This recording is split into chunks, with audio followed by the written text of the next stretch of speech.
നമസ്കാരം. കഴിഞ്ഞ വീഡിയോയിൽ നമ്മൾ ഇമാം മഹദിയിലേക്ക് എങ്ങനെയാണ് അതിന്റെ ആത്മാക്കൾ ആകർഷിക്കുക എന്ന് പറഞ്ഞു. ഇമാം മഹദിയെ എങ്ങനെയാണ് തിരിച്ചറിയൽ എന്ന് പറഞ്ഞു. പ്രധാനമായിട്ടും മുഹമ്മദ് നബി വന്നപ്പോൾ സംഭവിച്ച പോലെ, യേശുക്രിസ്തു വന്നപ്പോൾ സംഭവിച്ച പോലെ, എല്ലാവരും വന്നപ്പോഴും സംഭവിച്ച പോലെ അതിന്റെ ആത്മാക്കൾ അതിലേക്ക് ആകർഷിക്കും. തീർച്ചയായിട്ടും ആത്മ ആകർഷണം ഉണ്ടാകും. സ്നേഹത്തിന്റെ മഹാഗോളം ഇറങ്ങി വരുമ്പോൾ തീർച്ചയായും അതിലേക്ക് സ്നേഹത്തിന്റെ അംശമുള്ളവർ ആകർഷിക്കുമെന്ന് പറഞ്ഞു. അതുകൂടാതെ ഇമാം മഹദി ഇവിടെ ആദ്യമായി വിതരണം ചെയ്യുന്ന മഹാനിധിയെ പറ്റി പറഞ്ഞു. അത് ദിക്റേ കൽബാണ്. ആത്മഹൃദയത്തിലേക്ക് ദൈവത്തിന്റെ നാമം, ദൈവത്തിന്റെ പ്രകാശം പ്രവേശിപ്പിക്കലാണ്.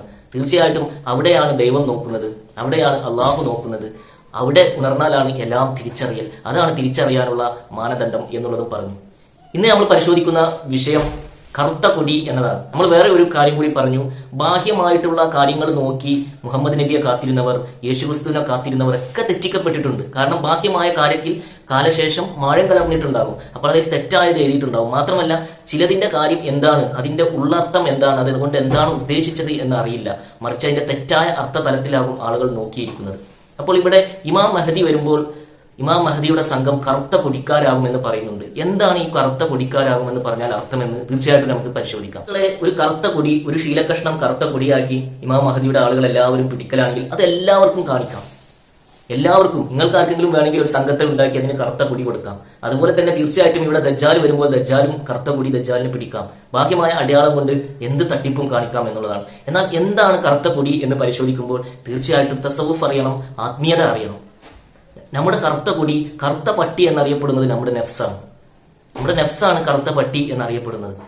ആ നെഫ്സ് കറുത്ത പട്ടിയായിരിക്കുമ്പോൾ തന്നെ നെഫ്സ് ശുദ്ധമാകുന്ന മുന്നേ തന്നെ ദിക്റേ കൽബ്, ആത്മഹൃദയത്തിലേക്ക് ദിക്റ് കൊടുക്കും. നമുക്കറിയാം നെഫ്സിനെ ശുദ്ധമാക്കാൻ ശ്വാസത്തിൽ ദിക്റ് നൽകുന്നവരുണ്ട്. സിദ്ധന്മാരും നിലവിലിവിടെ തെരീക്കത്ത് എന്ന് പറയുന്നവരും എല്ലാവരും നൽകുന്നുണ്ട്. അത് ശ്വാസത്തിലാണ്, അത് അൻഫാസ് ദിക്റാണ്. ഇത് കൊടുത്താൽ 12 കൊല്ലം കഴിഞ്ഞാലാണ് നെഫ്സ് ശുദ്ധമാകൽ. എന്നാൽ ഇമാം മഹദി വന്നാൽ ഇതിനൊന്നും നേരമില്ല.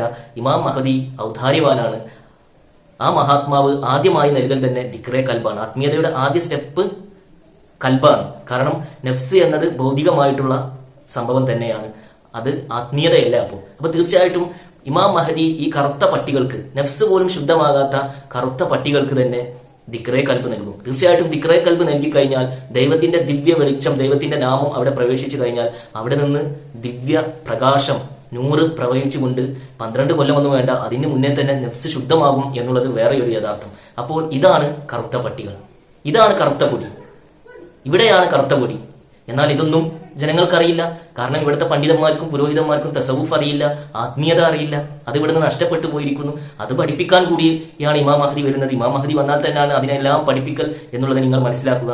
വേറൊരു കാര്യം നമ്മൾ നോക്കുമ്പോൾ തീർച്ചയായിട്ടും ഇമാം മഹദിയിലേക്ക് വരൽ ലോകർ പ്രധാനികളായി കാണുന്ന പണ്ഡിതരോ പുരോഹിതരോ വലിയ ഷെയ്ഖുമാരോ ഒന്നുമല്ല. കാരണം അവരുടെ പുറമാണ് വെള്ളയടിച്ചിരിക്കുന്നത്. യേശുക്രിസ്തു പുരോഹിതന്മാരെ വിളിക്കുന്നുണ്ട് വെള്ളയടിച്ച കുഴിമാടങ്ങളെന്ന്. ഉള്ളിൽ അവർ ശവമാണ്. എന്നാൽ സാധാരണക്കാരായിട്ടുള്ള ദിവ്യാത്മാക്കൾ, സാധാരണക്കാരായി ലോകം കാണുന്ന ദിവ്യാത്മാക്കളാവും വരില്. അവരെ കണ്ടാൽ ഇവരാണോ ഇമാം മഹദിയുടെ ആളുകൾ എന്ന് ചോദിക്കും. അതെ, തീർച്ചയായിട്ടും ഈ കറുത്ത കൊടിക്കാരാണ് ഇമാം മഹദിയുടെ സന്ദേശവുമായിട്ട് ലോകത്തേക്ക് വരല്.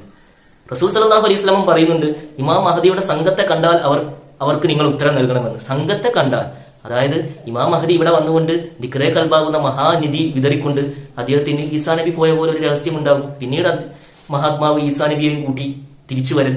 അപ്പോൾ ഈ സംഘം ഇവിടെ ഇമാം മഹദിയുടെ സന്ദേശം വിതറിക്കൊണ്ടിരിക്കും. സർക്കാർ റിയാസ് അഹമ്മദ് ഗോവർഷാഹിയെ പരിചയപ്പെടുത്തിക്കൊണ്ടിരിക്കും. അതിന് ഉത്തരം നൽകണമെന്നാണ് പറയുന്നത്.